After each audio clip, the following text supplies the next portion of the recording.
Hello, everyone's. I am here for my review of The Real Housewives of Salt Lake City, Season 1, Episode 4. If you're new to my channel, welcome. If you're returning, you one of my peoples, welcome back.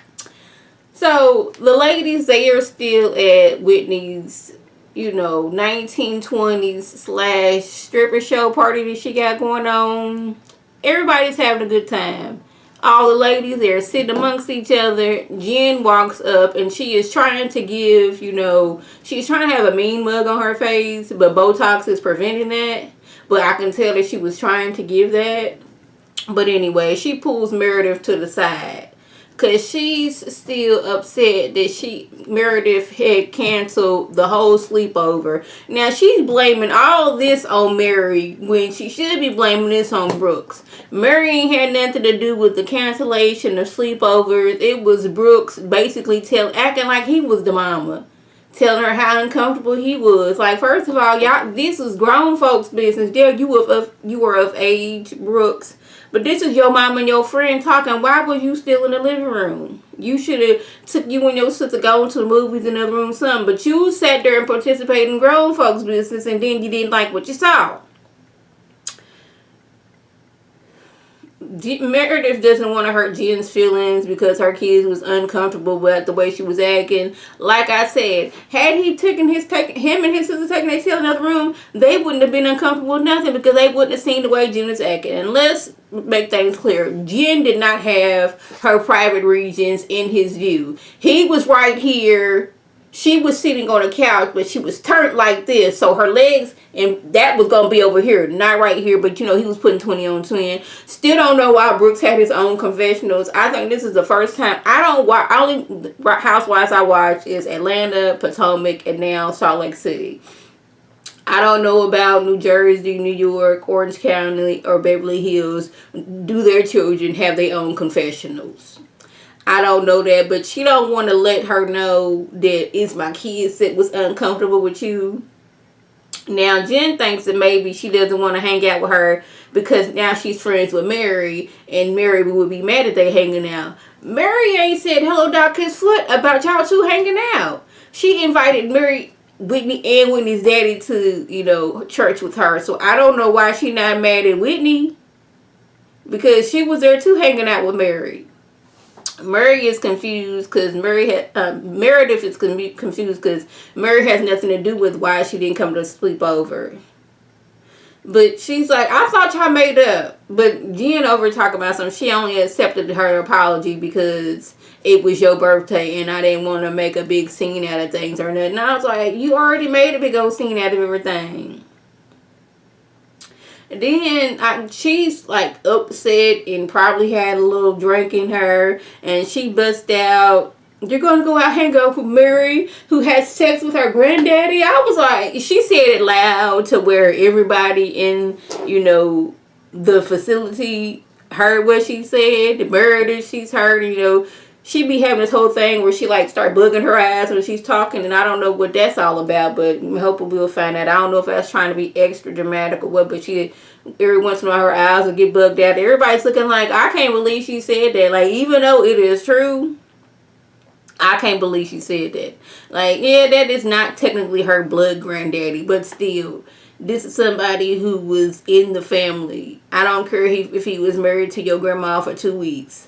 That was still your step granddaddy, and then you up and hooked up with him. It don't make no sense. Now, the only way that I could see that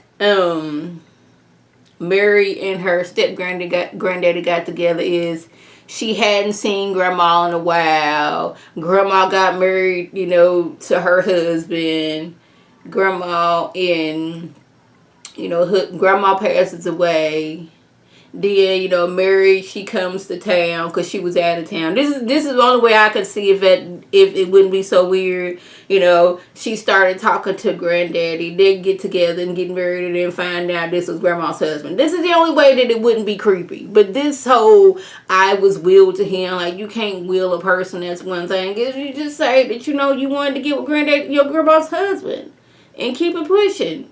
It's weird, but I would rather you be truthful than saying how Grandma was out here, trying to, give away her grandchildren to her husband because he needs somebody to take care of him. Don't he got kids and family? Y'all can still take care of him in a pawpaw capacity. But anyways, everybody's over there clutching their pearls. Like, I can't believe she said that. It's like, yeah, she said that. Now, Meredith and Lisa were out together. Now, I'm telling you, I still have a, you know, I'm still trying to figure out which one is which. It's better when they're not together, but when we have Meredith and Lisa on the same scene, they look so similar. It's almost like they are talking to themselves in different clothing, and they be kind of like throwing me off. But, you know, Meredith lets Lisa know that she is, you know, separated from her husband.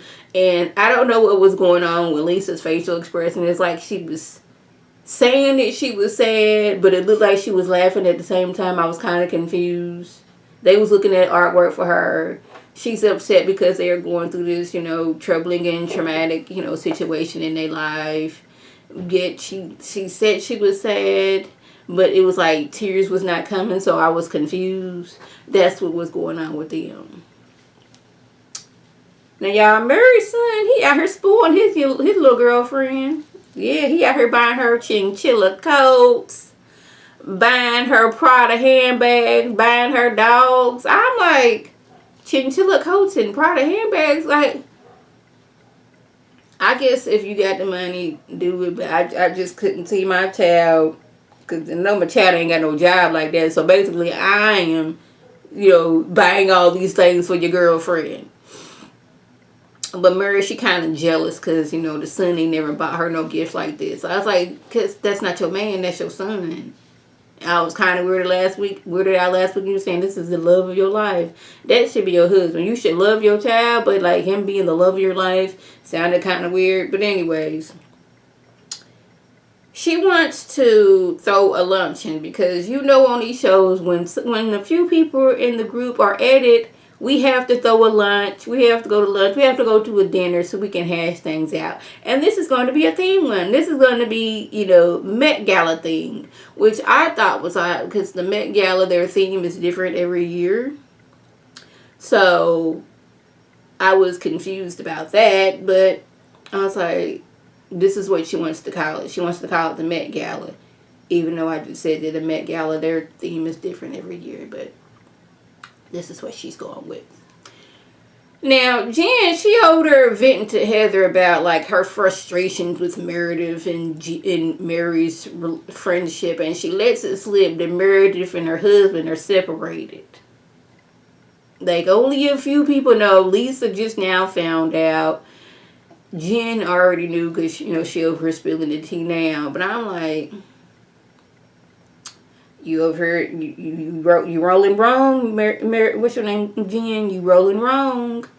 Heather knows that Jen's frustration has nothing to do with Meredith and Mary's friendship. It has to do with, you know, her husband is always out of town. Her father passed away, and her husband had to go to a game, so he wasn't there to actually support her. So she's taking out her frustrations on Meredith and Meredy when she's angry with her husband. The same whole thing that's going over on Potomac.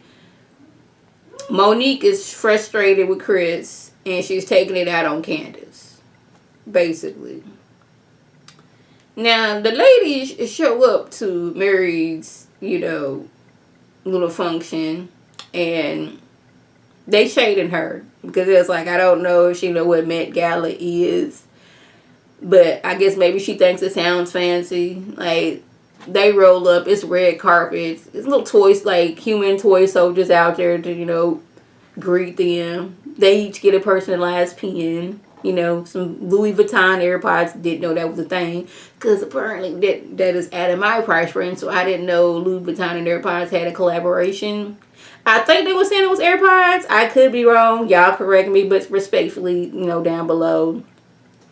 And to, you know, to sprinkle a little bit more on there, we have a very emotional prayer by Mary. And at this whole little function, we have basically Jen saying that the reason why she was acting all crazy is because she's very loyal to the people that she considers her friends. And when she feels that you're not being loyal, she gets to acting crazy. She apologized for Meredith for the way she acted, but she didn't apologize to Mary. Now, granted, we still at this function, and that was messed up that you sit there and call that girl talking about her, sleeping with her granddaddy and all that other stuff. You was wrong for that, and you needed to apologize. But like, you using this, I'm loyal, so that's the way I was treating you the way you was. I don't know who that was calling me. Gotta do number now. Everybody and their daddy calling me about opening enrollment, about insurance, which I already got insurance, and I got this overdue bill with a place I ain't never worked with. Y'all know how that goes. But y'all, that was basically just. Now, we did have this little scene where Meredith was telling Brooks about how Jen was acting. So this is going to give Brooks even further more reason why he don't want Jen around, because, I don't know, maybe it's just me, that when Jen is around, she is so extra that's going to be taken off for, screen, the camera being on him. The camera going to be focused on her and not on him, and he don't like that much. He wants, when he is with his mama, that the scene is all about them and mainly him. And we got Jen bringing her tail along, and she's all kinds of extra, and the camera's going to be focused on her and not him, and he not going to like that. So I was like, yeah, Brooke's going to be mad about that. Like, okay, so now she over here yelling at you. We can't have her around. It's good she was doing it. I'm sorry that your feelings got hurt, but that's good because I don't want her around no way. But she's taking the spotlight off of me. So y'all, that was a just. If I left anything out, by all means, leave a comment below. If you're new to my channel, welcome. Feel free to subscribe. It is free all day, every day, free 99. Make sure your notifications are on so my beautiful face puts up a video. You can click on it, you can like it, you can share it with your people, and you can come over and be one of my peoples. If you're already one of my peoples, welcome back. Y'all know what to do. Tell your people to tell their people to come over and be one of my peoples by clicking that icon above. Now, this is Lady T signing off. Have a good one.